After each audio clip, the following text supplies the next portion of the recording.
Welcome back. A high-tech kind of radiation designed for people is now also being used for dogs and cats with cancer. Stephanie Stahl has more from Malvern, Pennsylvania.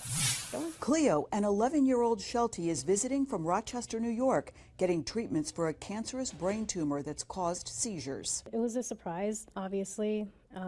She's been so active. Cleo is Lily Cagle's best friend. She's at the Blue Pearl Vet Hospital at the recommendation of her New York vet. They said surgery was possible, but based on what it was, it just wasn't the best. Instead, Cleo is having CyberKnife treatments, a pinpointed kind of radiation that's also used on people. Really, the name of the game in radiation is getting that dose of radiation to the tumor, but sparing all the healthy structures around it. Siobhan Haney, a radiation oncologist at Blue Pearl, says she treats dogs and cats from all over the country. This is the only veterinary dedicated CyberKnife in the world. She says before the treatment, the tumor is carefully mapped with an MRI and CT scan. And so you use this imaging to kind of focus Correct. the CyberKnife. That's exactly right. Before the procedure, the doctor says Cleo gets some anesthesia and feels nothing during the radiation that kills the cancer cells. There's no knife, no knifing involved. The makers of CyberKnife were trying to draw an analogy between the precision of this type of radiation therapy and the precision with which a surgeon would use their scalpel. Dr. Haney says CyberKnife is a good alternative to surgery because it's non-invasive. It really allows an animal to get back to a good quality of life very quickly. And also with minimal side effects. Lily says Cleo has been a little tired, but you'd never know. She's had 3 cancer treatments as they're now ready to head home. Stephanie Stahl, CBS News. As America's elderly population grows, more than 1.5 million people enroll in hospice care every year. The specialized care is meant for people nearing the end of their life. But CBS News chief medical correspondent Dr. John LaPook shows us it's not just about death, it's about living. And home hospice is changing to help people who are still writing their final chapter. This past spring, Joan Prum's advanced age and increasing frailty ushered in a new reality. Well, at 98, it's whole new territory. Right. So I think I'm doing pretty well. Now, when you heard the word hospice, what did that mean to you? I thought that unless you were really infirm and bedridden, you wouldn't be a candidate for hospice. But it turns out not to be true. Healthcare teams provide comfort to hospice patients expected to live no longer than 6 months. As with all palliative care, trained professionals offer medication and treatments to decrease pain and increase quality of life. But with hospice, attempts to cure a person's illness are stopped. Some people are afraid of that word. They think, hospice, it means Indeed. I just thought, well, anyone mentioning hospice, that's the beginning of the end. Founded 50 years ago, Connecticut Hospice was the first in the nation and oversees Joan Prum's care. Barbara Pierce is the CEO. So it's really hard to predict how long somebody has to live. Who makes the decision? The patient and their families. Routine hospice services average about $200 a day and are covered by Medicare, Medicaid, and most private insurance plans.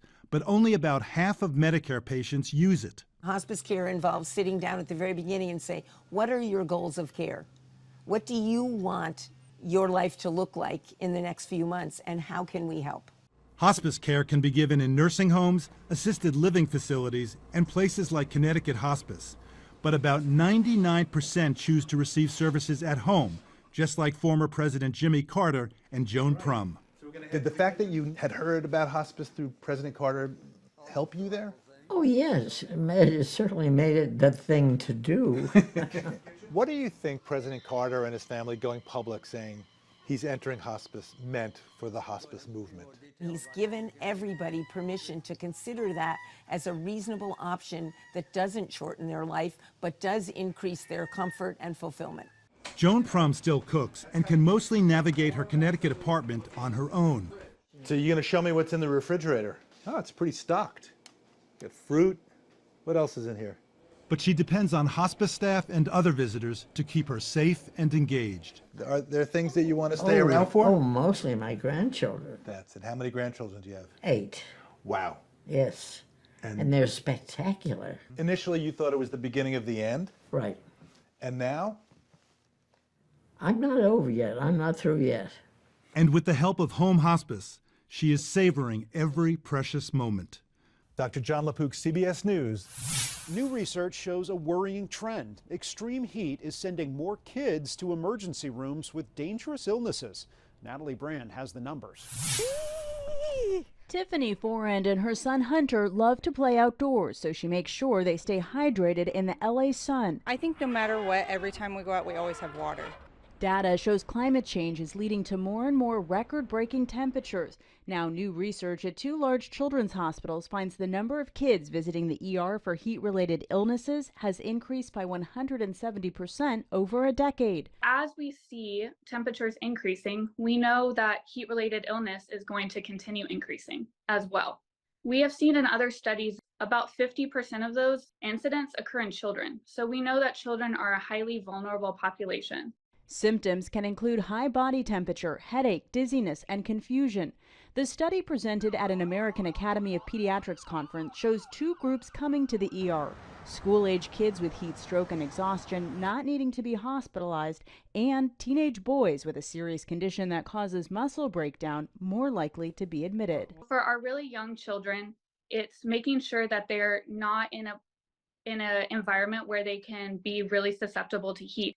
And for our older children, making sure they're dressed appropriately in light, loose-fitting clothing, and that they always have access and you're encouraging them to drink fluids. Really important for our athletes.